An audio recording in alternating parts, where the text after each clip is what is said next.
Hi there, my name's Amy Sullivan and this is Aspire Zen Cooking Basics. Today we are making hummus. Yes, that beautiful spread that everyone loves with their gyro, their falafel, or just to dip their veggies into. It's something that we often pick up at the grocery store. It comes in a bajillion different flavors, but it's also very easy to make at home, and I'm going to show you how. We're going to do just a basic recipe, but like I said, you can dress it up a million ways. The basic components you just want to remember are that the foundation is some kind of bean. Usually it's a garbanzo bean or a chickpea, and you can make your own or get them canned, but you could also make a hummus or the same type of dip if you want to use white beans, black beans, kidney beans. You can kind of go crazy. Edamame is another good option. So you basically want a bean, you want some kind of fat that is a little bit more on the viscous side. So I'm going to use tahini, which is essentially ground up sesame seeds. Think peanut butter, but sesame butter. It's just a little bit more liquidy, a little bit of oil, and then some aromatics. So the classic hummus recipe that we're making today: chickpeas, tahini, oil, a little bit of garlic, a little bit of lemon to brighten the flavor, some cumin, some paprika to add some good warm seasoning, salt and pepper of course, and then a little fresh parsley just to, again, freshen and brighten that flavor.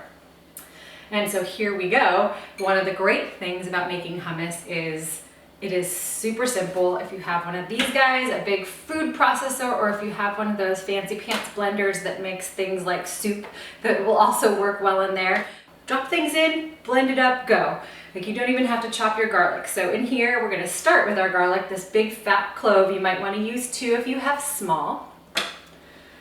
Chickpeas, this is 2 cups of chickpeas. It's the equivalent of about 1 can. 1 can of chickpeas is like 1 4/5 of a cup. It's really close, but you know, it's hummus. You don't have to be exact. Next, we will put our parsley. I just grabbed, ripped a bunch off the top of a bunch here. Other good options would be fresh oregano, fresh thyme, or dried if you don't have fresh. Rosemary's nice in here.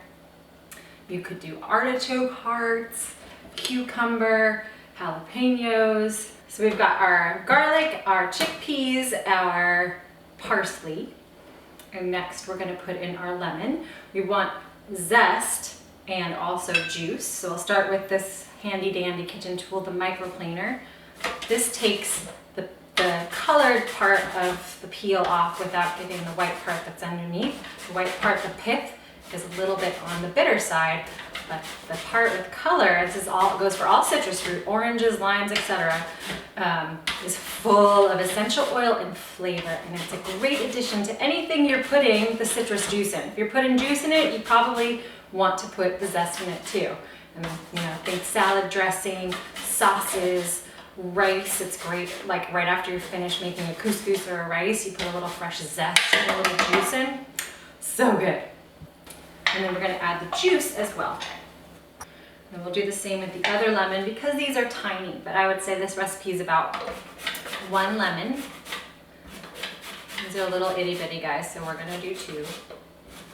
Add the zest, extra flavor, always taking advantage of opportunities to add extra flavor.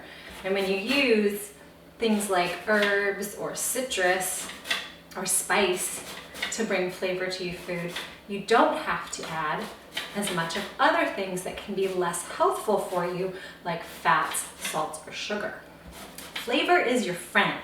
It makes your food taste better, it's better for you. So load up on flavor. Next, add the tahini. Again, this is sesame seeds, ground up nice. You can see it looks kind of like a runny peanut butter. And that's essentially what it is. It's a sesame seed butter. Tahini is fantastic for hummus because, again, it's giving a creamy component and adding a healthful fat. Seeds and nut oils, things like olive oil, avocado oil, things like that are the healthiest oils that you can use and the healthiest fats that you can put in your body. So if you're gonna go for fat in your diet, tahini is a good choice to go. This is also a great addition if you're trying to make a nice creamy something. creamy salad dressing, creamy sauce, things of that nature. Now we'll add our spices. I have a little bit of cumin. Cumin is warm and kind of smoky, if you will. I'm gonna add about half a teaspoon and then a half a teaspoon of paprika. Neither of these are spicy, like hot on your tongue, like a jalapeno. They just add warmth and diversity to the dish so that it has interest. Pinch of salt. This is gonna vary based upon your personal taste buds. I'm just doing a tiny pinch, maybe a quarter teaspoon. I like to keep things light on the salt because sodium can add to inflammation and can cause all sorts of problems for your body. So I try to avoid excess sodium, but everyone's tastes are different. So we're gonna taste this as we go along, and as you go along, if you feel that you need to add a little salt, if all the flavors feel a little bland, that usually means you need a little salt. Salt enhances every other flavor out there. Okay, so we have all of our ingredients in here. We have 1 clove of garlic, we have 2 cups of chickpeas, we have about 2 tablespoons of fresh parsley, the juice of 2 lemons because they were itsy bitsy, but you know, maybe about a quarter cup of lemon juice plus its zest for extra flavor, half a teaspoon each of cumin ground and also ground paprika, 1 pinch of salt, a couple turns of the pepper mill. And now we're gonna put the top on here. And the other liquids that we're going to add are really gonna help it emulsify and come together. And they are a quarter cup of olive oil, and I have water here. I have just a little over half a cup because I like to be able to judge and vary based on the consistency as it's forming. So it's gonna get loud. I'm gonna turn this on and start to stream the olive oil in because I know I wanna use all the olive oil. Then I'll start adding the water and we'll let it go until we see if we like the consistency. I think that's right. Yep, looks good. Okay. That's all there is to it. We have hummus. There you go. You can look at it, see how it's got a nice thick consistency. You probably know what hummus looks like when it's done because you bought it at the grocery store a bunch of times, right? We're gonna give it a little taste. Make sure the seasoning's on point. Yep, I think it's there. Okay. So good. So what can you do with hummus besides dip a celery into it? You can do quite a few things. So it makes a great sandwich spread.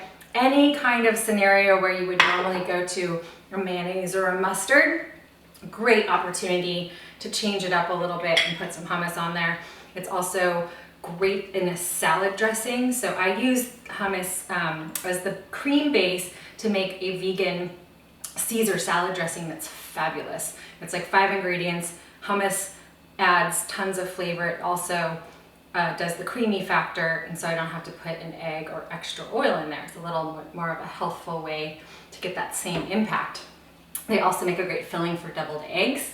You could mix them with mashed potatoes or rice or greens. It just adds a ton of flavor instantly. It's already packed in there. So there's a ton of things that you can do with hummus besides just eat it, but you know, why mess with success? And that's all there is to making your own hummus. So I hope you are inspired by this recipe. Make the basic, add new flavors, try artichokes, try roasted red peppers, try jalapenos, try cucumbers. Go to town, let me know what you come up with. I love to get inspired by your recipes as well.